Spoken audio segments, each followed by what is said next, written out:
Hello everyone, Imported Cheese here. You ever come across a move and think to yourself, why can this Pokemon even learn this move? Or why is this move this certain type? Maybe it makes more sense in Japanese. And for these 10 moves, you'd be right. Now, I know what you're thinking. Wow, look at this guy making a top 10 list just to show off how high he can count. Well, you know what? I can go further. 11, 12, I can keep going. 13, I'll stop. This list isn't in any particular order, except for number 1, which is my favorite move ever, for personal reasons though, so don't get too excited. Let's get started.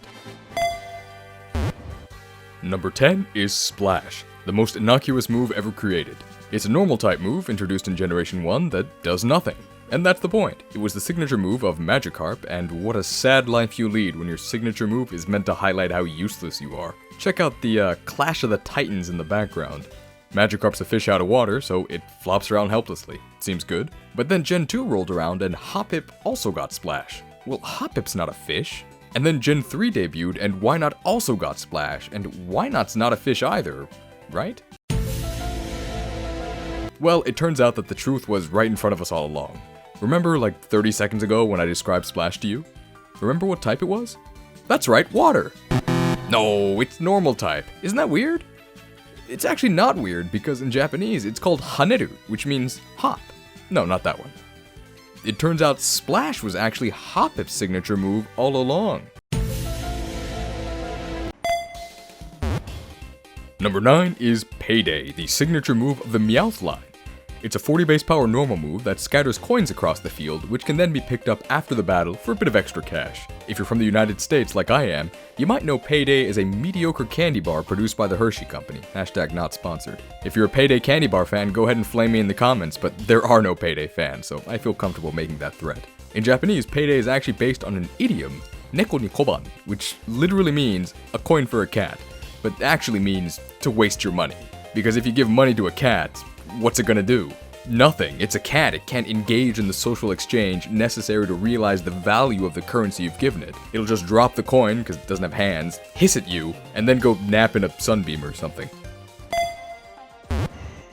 Number 8 is Aerial Ace, a 60 base power flying move introduced in Generation 3, which never misses. What makes this move noteworthy is its wide distribution. Tons of Pokemon can learn this move, including Pokemon like Diglett, who are about as far as can be from aerial in any sense of the word. Well, the reason is because Aerial Ace has nothing to do with flying, it has to do with slashing.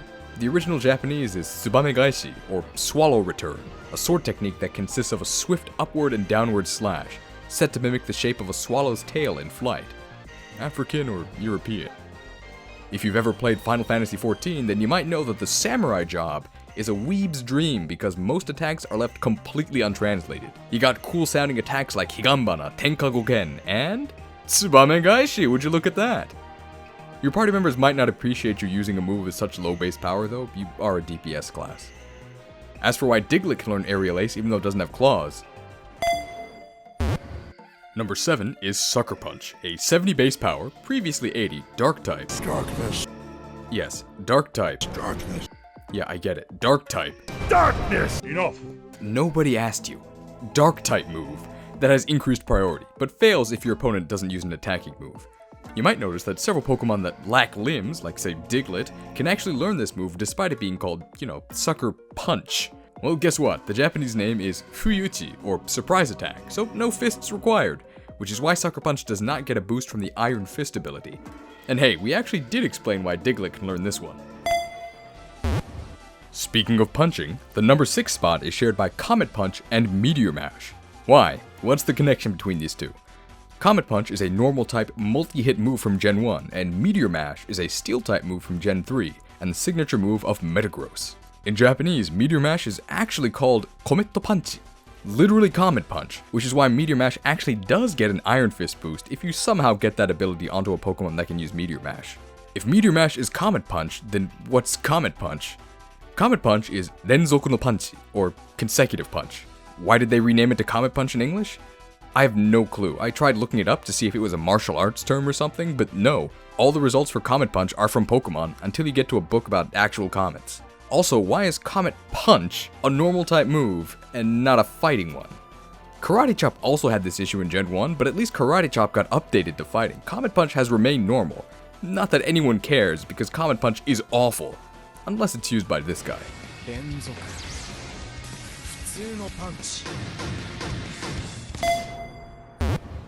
Number 5 is Draco Meteor, a powerful dragon-type move from Generation 4 that rains down meteors on your foes. Awesome! When I was younger, I didn't question it. Of course dragons can call meteors because dragons are cool. Well, there's actually a reason this is a dragon-type move. It's a pun! The Japanese name is Ryusegun, which literally means flowing star swarm, or, shooting stars. But you can actually swap one of the characters to make it a draconic pun. What's the Japanese word for dragon? I guarantee you actually know it. It's this guy, Ryu. Just do a little switcheroo and there you go. Instead of flowing star swarm, you get dragon star swarm. By the way, as a little bonus, this is the same reason Mega Ampharos is a dragon type. Take Ampharos' Japanese name, Denryu, or electric current, make the same switcheroo, and there you go. Instant dragon type, just add a Megastone. Number 4 is another dark type move. Feint Attack, a 60 base power attack that never misses. It's the original aerial ace. This move is on the list because from when it was introduced in Gen 2 all the way up to Gen 5, it was actually spelled F-A-I-N-T Feint Attack, as in dim and difficult to see, but in Gen 6 they changed the spelling to F-E-I-N-T Feint Attack, as in tricky, deceptive attack. As for why they went with the initial spelling for as long as they did, I haven't the faintest idea. The Japanese Damashiuchi is very clear. It's trick attack or deceptive strike. The card game has always used the correct feint. Maybe they thought F-E-I-N-T feint would be too difficult a word for kids, but no, there's a move literally called F-E-I-N-T feint in Gen 4, and feint attack wouldn't change for another 2 generations. It's not as if using difficult words in a kid's game is a bad thing. I learned lots of things from Pokemon. Pokemon taught me words like fissure and mock, and it also taught me that 4 actually means 5. Number 3 is another dark type move, Night Slash, and this time we need to address the dark type itself. While we know it as the vague dark type, it has nothing to do with darkness or light. Light! The Japanese type is called Aku, like this guy from Samurai Jack, literally meaning evil. Because the standards for kids media are different in the West, a lot of dark type moves got toned down during localization, which results in confusing cases like Night Shade versus Night Slash. If you were a Pokemon newbie, would you have any idea which was a ghost type move and which was a dark type move? There is no such ambiguity in Japanese though, because Night Slash is known as Tsujigiri, or crossroad killing. What is that? Well, back in ye olde feudal Japan, there were samurai. Wow, Bushido, so honorable! Well, not quite. They were actually heavily armed goons for hire. What about when 2 samurai met? Then they had to have a one-on-one anime duel. Well, no. Against other samurai, you pulled out your bow and just shot him. Or if he was closer, you pulled out your spear and stabbed him. If you tried to use your katana to anime combo him with your sick Tsubame Gaishi, your sword would break because samurai have armor, and most Japanese swords weren't folded 1,000 times, they were giant brittle butter knives. So what did you actually use a katana for? Well, it was great at chopping down defenseless peasants in rags. So if you wanted to test a new blade, you wait at a crossroads for some poor guy to wander by, then cut him down. Who's gonna stop you? The dead guy? He's dead. The authorities? That's you!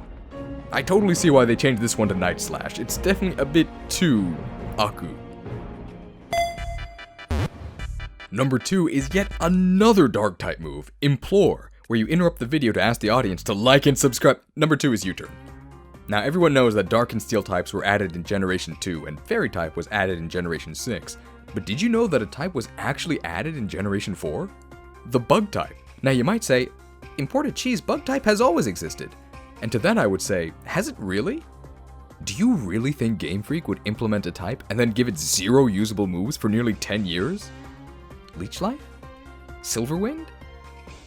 I think you're making those up. I've never heard of those. Mega Horn was actually really good, but it was exclusive to Heracross. Gen 4 was when Game Freak decided that Bug should be an actual type instead of an in-game joke, and part of the revolution was giving Bug one of the best moves in the entire franchise, U-turn. But why is U-turn a Bug type move? The Japanese is Tombo Gairi, which means somersault or to quickly change directions, and it contains Tombo, which means dragonfly. Makes sense. If you've ever tried to catch these guys in Animal Crossing, you know that they can really move. Or catch one in real life, I guess. Dragonflies exist. And number 1 is Fire Blast. As I said in the intro, Fire Blast is my favorite move of all time, and that's because the first time I saw it in Gen 1, I thought it was so cool. I remember running to show my mom and asking her what it meant. I remember literally lying splayed out like a starfish on my driveway, pretending that I was a fire blast. The Japanese name, Daimonji, literally means great letter, which would make no sense in English for obvious reasons. The character formed by Fire Blast is Dai, which means big or great. So that's it, mystery solved, right? But it goes deeper. There is an autumn holiday here in Japan called Obon, which is when the souls of the dead are said to return to visit their family. In the Kansai region, also known as Jodo, where my family's from, part of the Obon festivities involves burning giant Japanese characters into mountainsides to help the spirits find their way to this world. And the most prominent of those characters is Dai, the shape taken by Fire Blast. You don't all have to become raving Fire Blast fanboys like I am, but I hope that now you do have a bit of a deeper appreciation for what is, in my opinion, the coolest move in Pokemon, even though it's a fire move. Thank you all for watching. I'm gonna hit you with another implore. Please like and subscribe if you enjoyed the video, and I'll hopefully see you guys next time. Please leave a comment if there are any moves, abilities, or Pokemon you have questions about, and I'll do my best to answer. Thanks, and have a great day.